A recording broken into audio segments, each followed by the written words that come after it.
الحلويات بشهر رمضان المبارك فد شيء أساسي بعد الإفطار، وهذا المكان من أشهر الأماكن اللي يقدمون الحلويات بكربلاء، حلا مسقطية وحلا رملية، هذين الحلويات العراقية المشهورات. الخاص بينا الثمانينات أو قبل. هذا القطو بيتكون من الفستق الحلبي والدهن الحر، طبعا هاي الشعرية بالقشطة. وأكيد على مر الزمن حلويات مستحدثة صارت موجودة. هنا يم أشهر مكان يقدم الحلويات، حلويات الرافدين، من أقدم الأماكن اللي يقدمون الحلويات بكربلاء. جماعة السكري وأهل الدايت، التحلية الطبيعية عسل طبيعي.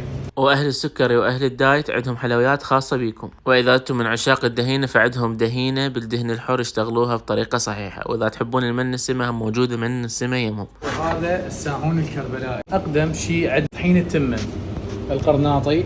أما الكليتش العراقية يشتغلوها غير شكل وطعم طيب. احنا أبا عن جد يعني احنا معروفين هنا بالولاية يعني. حلويات الرافدين عندهم فرع بالولاية، وفرع الثاني صار مقابل التربية. التابع الحاج جواد الشكرتي مقابل تربية كربلاء.